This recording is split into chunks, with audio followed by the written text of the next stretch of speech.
Wife on rent. ನೀವು ಸಾಮಾನ್ಯವಾಗಿ ಮನೆ, ಕಾರು, ಬೈಕು ಇವು ಬಾಡಿಗೆ ಸಿಗೋದನ್ನು ಕೇಳಿರ್ತೀರ. ಅಷ್ಟೇ ಯಾಕೆ ಇತ್ತೀಚೆಗೆ ಮಕ್ಕಳನ್ನು ಎತ್ತು ಕೊಡುವಂತಹ ಬಾಡಿಗೆ ತಾಯಿಂದಿರ ಬಗ್ಗೆಯೂ ಕೂಡ ನೀವು ಅವಾಗವಾಗ ಸುದ್ದಿಯಲ್ಲಿ ಕೇಳ್ತಾನೆ ಇರ್ತೀರ. ಆದರೆ ಯಾವತ್ತಾದರೂ ಬಾಡಿಗೆಗೆ ಹೆಂಡತಿಯೂ ಕೂಡ ಸಿಗುತ್ತಾಳಂತ ಕೇಳಿರ್ತೀರಾ? No chance. ಆದರೆ ಇನ್ ದಿಸ್ ಮಾರ್ಕೆಟ್ ಬಾಡಿಗೆಗೆ ಹೆಂಡತಿಯೂ ಕೂಡ ಸಿಗುತ್ತಾಳೆ. ಎಸ್, ನೀವು ಕೇಳ್ತಾ ಇರೋದು ನಿಜ. ಹಾಗಾದರೆ ಬನ್ನಿ ಫ್ರೆಂಡ್ಸ್, ನಾನು ಈ ವಿಡಿಯೋದಲ್ಲಿ ತಿಳಿಸಿಕೊಡ್ತಾ ಇರೋದು ಕಾನೂನಿನ ಚೌಕಟ್ಟಿನಲ್ಲಿ ನಡೆಯುತ್ತಿರುವಂತಹ ಹೆಣ್ಣು ಮಕ್ಕಳ ಶೋಷಣೆಯ ಇನ್ನೊಂದು ಕರಾಳ ಮುಖದ super interesting process of renting a women. ಮಧ್ಯಪ್ರದೇಶದ ಶಿವಪುರಿ ಜಿಲ್ಲೆ. ಇಲ್ಲಿ ಹೆಣ್ಣು ಮಕ್ಕಳನ್ನ ಹೆಂಡತಿಯಾಗಿ ಬಾಡಿಗೆಗೆ ಕೊಡುವುದು ಅಥವಾ ಮಾರಾಟ ಮಾಡುವುದು ಒಂದು ಸಂಪ್ರದಾಯವಾಗಿ ಆಚರಣೆ ಮಾಡ್ತಾರೆ. ಇದಕ್ಕೆ ಅವರು ದಾಡಿಚಾ ಪ್ರಾತ ಅಂತೇಳಿ ಕೂಡ ಕರೀತಾರೆ. ಈ ಪ್ರೊಸೆಸ್ ಹೆಂಗೆ ಇರುತ್ತಂದ್ರೆ, ಮೊದಲಿಗೆ ಮಾರುವವರು ಮತ್ತು ಕೊಳ್ಳುವವರ ನಡುವೆ ಒಂದು ಒಪ್ಪಂದ ಆಗುತ್ತೆ. ಈ ಒಪ್ಪಂದದಲ್ಲಿ ಅವರು ಕ್ಲಿಯರ್ ಆಗಿ ಟರ್ಮ್ಸ್ ಅಂಡ್ ಕಂಡೀಷನ್ಸ್ ಬಗ್ಗೆ ಮೆನ್ಷನ್ ಮಾಡಿರ್ತಾರೆ. ಬಹುಮುಖ್ಯವಾಗಿ ಈ ಹೆಣ್ಣು ಮಕ್ಕಳ ಬಾಡಿಗೆಯ ಅವಧಿ ಮತ್ತು ಅವರ ಬೆಲೆಯನ್ನ. ಇಲ್ಲಿ ಅವಧಿ ಒಂದು ವಾರ ಆಗಿರ್ಬೋದು, ಒಂದು ತಿಂಗಳ ಆಗಿರ್ಬೋದು, ಒಂದು ವರ್ಷ ಆಗಿರ್ಬೋದು, ಅಥವಾ ಅದಕ್ಕಿಂತ ಹೆಚ್ಚಿಗೂ ಕೂಡ ಇರಬಹುದು.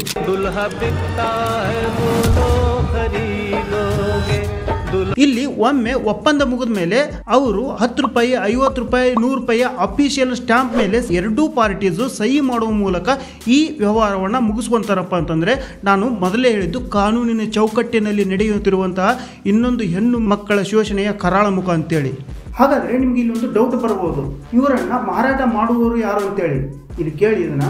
ಇಲ್ಲಿ ಇವರನ್ನ ಮಾರಾಟ ಮಾಡುವವರು ಸ್ವತಃ ಕಟ್ಟಿಕೊಂಡಂತಹ ಗಂಡ, ಅಂದ್ರೆ ಅವರನ್ನ ಯಾರು ಮದುವೆ ಆಗಿರ್ತಾರಲ್ಲ ಅವರೇ ಇವರನ್ನ ಇನ್ನೊಬ್ಬನಿಗೆ ಮಾರಾಟ ಮಾಡ್ತಾರ. ಒಂದು ವೇಳೆ ಆ ಹೆಣ್ಣು ಮಗಳಿಗೆ ಮದುವೆ ಆಗದಿದ್ರೆ ಸ್ವತಃ ಅವಳ ತಂದೆ ತಾಯಿ ಇನ್ನೊಬ್ಬರಿಗೆ ಮಾರಾಟ ಮಾಡುವುದು ಅಥವಾ ಇನ್ನೊಬ್ಬರಿಗೆ ಬಾಡಿಗೆ ಕೊಡುವುದನ್ನ ಮಾಡುತ್ತಾರೆ. ಈ ರೀತಿ ಮಾಡಿದಾಗ ಆ ಹೆಣ್ಣು ಮಗಳ ಬಾಡಿಗೆ ಅವಧಿ ಮುಗಿದ ಮೇಲೆ ಅವಳನ್ನ ಮತ್ತೆ ಅವರ ತಂದೆ ತಾಯಿ ಹತ್ರ ಅಥವಾ ಅವಳ ಗಂಡನ ಹತ್ರ ಮರಳಿ ಕಳಿಸೋದಾಗುತ್ತೆ. ಅವರು ಮತ್ತೆ ಅವಳನ್ನ ಮತ್ತೊಬ್ಬ ಕಸ್ಟಮರ್ಗೆ ಮಾರಾಟ ಮಾಡ್ತಾರೆ ಅಥವಾ ಬಾಡಿಗೆಗೆ ಕೊಡುತ್ತಾರೆ. ಇದನ್ನೇ ಅವರು ದಾಡಿಚಾ ಪ್ರಾತ ಅಂತೇಳಿ ಕರೆಯುತ್ತಾರೆ.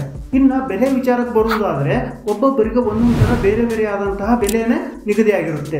ಇವರು ಈ ಹೆಣ್ಣು ಮಕ್ಕಳನ್ನ ಮಾರಾಟ ಮಾಡಲು ಅಥವಾ ಇವರು ಹೆಣ್ಣು ಮಕ್ಕಳನ್ನ ಮತ್ತೊಬ್ಬರಿಗೆ ಬಾಡಿಗೆ ಕೊಡಲು ಅವರದೇ ರೂಲ್ಸ್ ಅಂಡ್ ರೆಗ್ಯುಲೇಷನ್ ಅನ್ನ ಅಳವಡಿಕೆ ಮಾಡಿಕೊಂಡಿದ್ದಾರೆ. ಇವುಗಳನ್ನ ಅವರು ಅದೇ ತರ ಫಾಲೋ ಅಪ್ ಕೂಡ ಮಾಡ್ತಾರೆ. Younger the girl higher the price. ನಿಮ್ಗೆ ಇನ್ನೂ ಅರ್ಥ ಆಗೋಂಗೆ ಹೇಳ್ಬೇಕಪ್ಪ ಅಂತಂದ್ರೆ, ಒಬ್ಬ ಹೆಣ್ಣು ಮಗಳು ಹೆಂಗಾಗಿದ್ಲಪ್ಪ ಅಂತಂದ್ರೆ ಅವಳಿಗೆ ಅಧಿಕ ಬೆಲೆಯನ್ನ ಕಟ್ಟುತ್ತಾರೆ. ಉದಾಹರಣೆಗೆ, ಮಹಿಳೆ ವರ್ಜಿನ್ ಆಗಿದ್ದರೆ, ಮಹಿಳೆ ಸುಂದರವಾಗಿದ್ದರೆ, ಕರ್ವಿ ಬಾಡಿಯನ್ನು ಹೊಂದಿದ್ದರೆ, ಹೊಳಪಿನ ಚರ್ಮವನ್ನು ಹೊಂದಿದ್ದರೆ ಅವಳಿಗೆ ಸುಮಾರು 2 ಲಕ್ಷದವರೆಗೂ ಅಥವಾ ಅದಕ್ಕಿಂತ ಹೆಚ್ಚಿನ ಬೆಲೆಯನ್ನ ನಿಗದಿ ಮಾಡುತ್ತಾರೆ. ಒಂದು ವೇಳೆ ಅವಳನ್ನ 2ನೇ ಬಾರಿ, 3ನೇ ಬಾರಿ, 4ನೇ ಬಾರಿ ಬಾಡಿಗೆಯನ್ನ ಕೊಡುತ್ತಿದ್ರಪ್ಪ ಅಂತಂದ್ರೆ ಅವಳಿಗೆ 10 ರಿಂದ 25 ಸಾವಿರದವರೆಗೆ ಬೆಲೆಯನ್ನ ನಿಗದಿ ಮಾಡುತ್ತಾರೆ. ಇದಕ್ಕಾಗಿ ಅಲ್ಲಿನ ತಂದೆ ತಾಯಿ ಅವರ ಮಕ್ಕಳು ಸುಂದರವಾಗಿ ಕಾಣಲು, ಬೇಗ ಬೆಳವಣಿಗೆ ಹೊಂದಲು ಮತ್ತೆ ಚೆನ್ನಾಗಿ ಮಜಲನ್ನು ಬೆಳೆಸಲು ಅವರಿಗೆ ಹಾರ್ಮೋನ್ ಅನ್ನು ಇಂಜೆಕ್ಟ್ ಮಾಡ್ತಾರೆ, ಡ್ರಗ್ಸ್ ಅನ್ನು ಕೊಡ್ತಾರೆ. ಇಲ್ಲಿ ಕಾಣುವ ಒಂದೇ ಒಂದು ಉದ್ದೇಶ ಏನಪ್ಪ ಅಂತಂದ್ರೆ ಕಸ್ಟಮರ್ನ ಅಟ್ರಾಕ್ಷನ್ ಮಾಡಿ ಅತಿ ಹೆಚ್ಚಿನ ಹಣವನ್ನ ಗಳಿಸುವ ಉದ್ದೇಶವನ್ನ ಇವರು ಹೊಂದಿರುತ್ತಾರೆ. ಆಶ್ಚರ್ಯಕರ ವಿಷಯ ಏನಂದ್ರೆ, ಇವರನ್ನ ಖರೀದಿ ಮಾಡುವುದಾಗಲಿ ಅಥವಾ ಬಾಡಿಗೆ ತೆಗೆದುಕೊಂಡು ಬರುವುದಾಗಲಿ ಇದನ್ನು ಮಾಡುವವರು ಯಾರು ಅಶಿಕ್ಷಿತರಲ್ಲ, ವೆಲ್ ಎಜುಕೇಟೆಡ್ ಪರ್ಸನ್ಸ್, ಚೆನ್ನಾಗಿ ಓದಿಕೊಂಡು ಕೆಲಸ ಸಿಗದೇ ಇರುವವರು ಅಥವಾ ವಯಸ್ಸಾದರೂ ಮದುವೆ ಆಗದವರು, ಶ್ರೀಮಂತ ಉದ್ಯಮಿಗಳು, ಮದುವೆ ಆಗಿ ಡಿವೋರ್ಸ್ ಆದವರು ಇಂತಹ ಕೆಲಸಗಳನ್ನ ಮಾಡ್ತಾರ. ಮತ್ತೆ ಅವರನ್ನ ಬಾಡಿಗೆಗೆ ತೆಗೆದುಕೊಂಡು ಬಂದು ವ್ಯಾಪಾರಕ್ಕಾಗಿ ಬಳಸುವಂತಹ ಪ್ರಕರಣಗಳು ಕೂಡ ದಾಖಲೆಯಾಗಿವೆ. ಸ್ವತಃ ಒಬ್ಬ ಬಿಸ್ನೆಸ್ ಮ್ಯಾನ್ ಹೇಳ್ತಾನೆ, ತಮ್ಮ ಮಕ್ಕಳಿಗೆ ಮದುವೆ ಮಾಡುವುದಕ್ಕೋಸ್ಕರ ಹೆಣ್ಣು ಮಕ್ಕಳನ್ನ ಖರೀದಿ ಮಾಡಿಕೊಂಡು ಬಂದಿದ್ದೇವೆ ಅಂತೇಳಿ. ಇದನ್ನ ಸ್ವತಃ ಟೈಮ್ಸ್ ಆಫ್ ಇಂಡಿಯಾದವರೇ ವರದಿ ಮಾಡಿದ್ದಾರೆ. ಇಲ್ಲಿ ನಾವು ಮಹಿಳೆಯ ವಿಚಾರಕ್ಕೆ ಬಂದರೆ ಅವಳ ಮನಸ್ಥಿತಿಯನ್ನು, ಅವಳ ಪರಿಸ್ಥಿತಿಯನ್ನು, ಅವಳ ಆಶೆ ಆಕಾಂಕ್ಷೆಗಳಿಗೆ ಯಾರು ಬೆಲೆ ಕೊಡುವುದಿಲ್ಲ. ಓನ್ಲಿ ಅವರ ದುರುದ್ದೇಶದ ದೃಷ್ಟಿಯಿಂದ ಅವಳ ಮೇಲೆ ಕರುಣೆ ಇಲ್ಲದ ಮೃಗದ ರಾಕ್ಷಸರಂತೆ ವರ್ತಿಸುತ್ತಾರೆ ಹೊರತು ಮತ್ತೇನೂ ಇಲ್ಲ. ಒಂದೇ ಮಾತಿನಲ್ಲಿ ಹೇಳಬೇಕಪ್ಪ ಅಂತಂದ್ರೆ, ಮಹಿಳೆಯನ್ನ ಇವರು ಹಣ ಉತ್ಪಾದಿಸುವ ಮಷಿನ್ ಬಳಸಿದ ಹಾಗೆ ಬಳಸುತ್ತಾರೆ. ಹೀಗಾಗಿ ಮಹಿಳೆಯರು ಇಲ್ಲಿ ಸ್ವಾತಂತ್ರ್ಯವನ್ನ ಕಳೆದುಕೊಂಡಿದ್ದಾರೆ. ಯಾಕಂದ್ರೆ ಇವರು ಮಾಡಿಕೊಂಡ ಒಪ್ಪಂದದಲ್ಲಿ ಮಹಿಳೆ ಯಾವಾಗಾದರೂ ಕಾಂಟ್ರಾಕ್ಟ್ ಅನ್ನ ಕ್ಯಾನ್ಸಲ್ ಮಾಡ್ಕೊಳ್ಬಹುದು. ಆದರೆ ಇದು ಆ ಸ್ಟ್ಯಾಂಪಿಗೆ ಮಾತ್ರ ಸೀಮಿತವಾಗಿರ್ತೈತಿ. ಮತ್ತೆ ಮಹಿಳೆ ಒಪ್ಪಂದ ಮಾಡಿಕೊಂಡಂತಹ ಹಣಕ್ಕಿಂತ ಹೆಚ್ಚಿನ ಹಣವನ್ನ ಏನಾದರೂ ಪಡ್ಕೊಂಡ್ರೆ ಇದು ಒಪ್ಪಂದದ ಉಲ್ಲಂಘನೆ ಆಗುತ್ತೆ. ಅವಳಿಗೆ ಮೋಸಗಾತಿ ಎಂಬ ಮುದ್ರೆಯನ್ನು ಸಹಿತ ಒತ್ತುತ್ತಾರೆ. ಇದು ಅಷ್ಟೇ ಅಲ್ಲದೆ ಇಲ್ಲಿ ಇತ್ತೀಚೆಗೆ ಕೇಳಿ ಬಂದಂತಹ ಇನ್ನೊಂದು ಪ್ರಕರಣ ಏನಂದ್ರೆ ರೆಂಟೆಡ್ ವುಮೆನ್ ಆನ್ ರೆಂಟ್, ಅಂದ್ರೆ ಬಾಡಿಗೆಯ ಹೆಂಡತಿಯರು ಬಾಡಿಗೆಗೆ ಅಂತೇಳಿ. ನಿಮಗೆ ಅರ್ಥ ಆಗಿಲ್ಲ ಅಂದ್ರೆ ಸಿಂಪಲ್ ಆಗಿ ಹೇಳ್ತೀನಿ ಕೇಳಿ.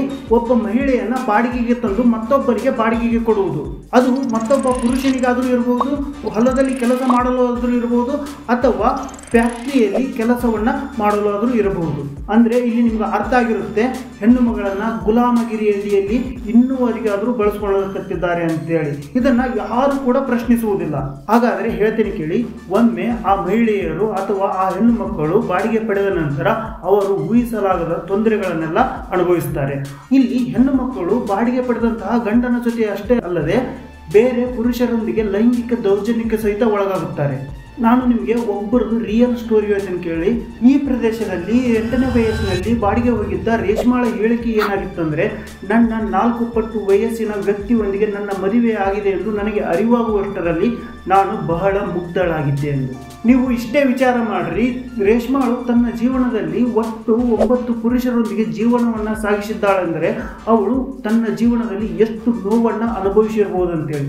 ಅವನು ಇದ್ದಕ್ಕಿದ್ದಂತೆ ನನ್ನನ್ನು ಚಾಕುವಿನಲ್ಲಿ ಇರಿದು ಸುಚ್ಚಲು ಬಂದನಂತೇಳಿ 14ನೇ ವಯಸ್ಸಿನಲ್ಲಿ 80,000 ರೂಪಾಯಿಗೆ ಬಾಡಿಗೆಗೆ ಹೋಗಿದ್ದಂತಹ ಮೈರಾ ಹೇಳುತ್ತಾಳೆ. ಇಂತಹ ಅನೇಕ ಪ್ರಕರಣಗಳನ್ನು ನಾನು ನಿಮ್ಮ ಮುಂದೆ ಇಡಬಹುದು, ಆದರೆ ಅವನ್ನೆಲ್ಲವನ್ನು ಹೇಳಲು ಇಷ್ಟಪಡುವುದಿಲ್ಲ. ಯಾಕಪ್ಪ ಅಂತಂದರೆ ಇನ್ನೂ ಕ್ರೂರವಾದಂತಹ ಪ್ರಕರಣಗಳು ಕೂಡ ದಾಖಲಾಗಿದ್ದಾವೆ. ಇವಾಗ ನಿಮಗೆ ಅರ್ಥ ಆಗಿರುತ್ತದೆ ಇಲ್ಲಿ ಮಾರುಕಟ್ಟೆ ಹೇಗಿರುತ್ತೆ ಅಂತೇಳಿ. ಆ್ಯಸ್ ಇಟ್ ಇಸ್ ಸೇಮ್ ದನದ ಮಾರುಕಟ್ಟೆ ಇದ್ದಂಗೆ ಇರುತ್ತದೆ. ಆದರೆ ಒಂದೇ ಡಿಫ್ರೆನ್ಸ್, ಇಲ್ಲಿ ಹೆಣ್ಣು ಮಕ್ಕಳ ಬೆಲೆಗಿಂತ ದನಗಳ ಬೆಲೆನೇ ಹೆಚ್ಚಾಗಿರುತ್ತೆ. ಇದಕ್ಕೆ ಮೂಲ ಕಾರಣವನ್ನು ಲೀಗಲ್ ಸರ್ವಿಸಸ್ ಇಂಡಿಯಾದವರು ಹುಡುಕೊಂಡು ಹೋದಾಗ ಸಿಕ್ಕಂತಹ ಉತ್ತರ ಏನಂದರೆ, ಲಿಂಗಾನುಪಾತದ ಅಂತಹ ಶಿಕ್ಷಣದ ಕೊರತೆ, ಬಡತನ, ವರದಕ್ಷಿಣೆಯಿಂದ ತಪ್ಪಿಸಿಕೊಳ್ಳಲು ಅಲ್ಲಿನ ತಂದೆ ತಾಯಿಗಳು ಮಾಡುವಂತಹ ಕೆಲಸ, ಇನ್ನ ಮುಖ್ಯವಾಗಿ ಒಬ್ಬ ಮಹಿಳೆ ತನ್ನ ಸ್ವಂತ ಎಂಬ ಭಾವನೆಯನ್ನ ಮೂಡಿಸಿಕೊಂಡಿರುವುದು. ಇದು ಕೇವಲ ಮಧ್ಯಪ್ರದೇಶಕ್ಕೆ ಮಾತ್ರ ಸೀಮಿತವಾಗಿಲ್ಲ. ಹರಿಯಾಣ, ರಾಜಸ್ಥಾನ, ಪಂಜಾಬ್, ಬಿಹಾರ, ಉತ್ತರ ಪ್ರದೇಶ ಅಂದರೆ ಉತ್ತರ ಭಾರತದ ಅನೇಕ ರಾಜ್ಯಗಳಲ್ಲಿ ಈ ಪದ್ಧತಿ ಆಚರಣೆಯಲ್ಲಿದೆ. ಇದನ್ನ ಅಲ್ಲಿಯ ಸರ್ಕಾರ ಆಗಿರಲಿ, ಅಲ್ಲಿರುವಂತಹ ರಾಜಕಾರಣಿ ಆಗಿರಲಿ, ಯಾರು ಕೂಡ ಪ್ರಶ್ನೆ ಮಾಡುವುದಿಲ್ಲ. ಇದಕ್ಕೆ ಮೂಲ ಕಾರಣವೇನಪ್ಪ ಅಂತಂದ್ರೆ, ಇಲ್ಲಿ ಪ್ರಮುಖವಾಗಿ ದಲ್ಲಾಳಿಗಳ ಕೈವಾಡ ಜಾಸ್ತಿ ಇದೆ. ಒಂದು ವೇಳೆ ಕಿರುಕುಳಕ್ಕೆ ಒಳಗಾದಂತಹ ಮಹಿಳೆ ಪೊಲೀಸ್ ಸ್ಟೇಷನ್ಗೆ ಏನಾದರೂ ಹೋದರೆ ಅವಳ ಬಗ್ಗೆ ಅಲ್ಲಿ ಆಸಕ್ತಿನೇ ತೋರಿಸುವುದಿಲ್ಲ. ಏಕೆಂದರೆ ಅವಳ ಪರವಾಗಿ ಯಾರು ಸಾಕ್ಷಿಯನ್ನು ಹೇಳಲು ಬರುವುದಿಲ್ಲ. ಹೋಲಿ ಸಾಕ್ಷಿ ಬಿಡಿ, ಅವಳ ಸಪೋರ್ಟಿಗಾದರೂ ಬರ್ತಾರ, ಅದು ಇಲ್ಲ. ಏಕೆಂದರೆ ಎಲ್ಲರೂ ಅವರ ಸಂಪ್ರದಾಯಗಳಿಗೆ, ಅವರ ಆಚರಣೆಗಳಿಗೆ ಬದ್ಧರಾಗಿರುತ್ತಾರೆ. ಹಾಗಾಗಿ ಅವಳ ಸಪೋರ್ಟ್ಗೆ ಯಾರು ಬರುವುದಿಲ್ಲ. ಇಲ್ಲಿ ಮಾನವೀಯತೆಯನ್ನು ಗಂಟು ಕಟ್ಟಿ ಅಟ್ಟಕ್ಕೆ ಏರಿಸಿದಂತಾಗಿದೆ. ಇದು ಇನ್ನೂ ನಮ್ಮ ಭಾರತದಲ್ಲಿ ಜೀವಂತವಾಗಿರಲು ಮೂಲ ಕಾರಣ ಮಾಧ್ಯಮಗಳ ಆಸಕ್ತಿಯ ಕೊರತೆ, ಪೊಲೀಸರ ನಿಷ್ಕ್ರಿಯತೆ ಮತ್ತು ಈ ರಾಜಕೀಯ ಪಕ್ಷಗಳ ವೋಟ್ ಬ್ಯಾಂಕ್ ಏನಿದೆಯಲ್ಲ, ಇದರಿಂದ ಇಂತಹ ಆಚರಣೆಗಳು ನಮ್ಮ ಭಾರತದಲ್ಲಿ ಇನ್ನೂ ಜೀವಂತವಾಗಿವೆ ಅಂತೇಳಿ ಲೀಗಲ್ ಸರ್ವಿಸಸ್ ಇಂಡಿಯಾ ವರದಿ ಮಾಡಿದೆ.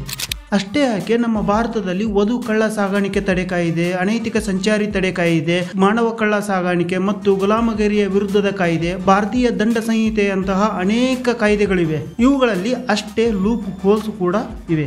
ಕೊನೆಗೆ ನಾನು ಹೇಳುವುದು ಒಂದೇ, ನಾವು 21ನೇ ಶತಮಾನದಲ್ಲಿದ್ದೇವೆ. ಇಂತಹ ಕೆಟ್ಟ ಆಚರಣೆಗಳನ್ನು ನಿಷೇಧ ಮಾಡಬೇಕು. ಏಕೆಂದರೆ ಭೂಮಿಯ ಮೇಲೆ ಇರುವಂತಹ ಪ್ರತಿಯೊಂದು ಜೀವಿಗೂ ತನ್ನದೇ ಆದ ಸ್ವತಂತ್ರತೆ ಇರುತ್ತದೆ. ಅದನ್ನು ನಾವೆಲ್ಲರೂ ಗೌರವಿಸಬೇಕು.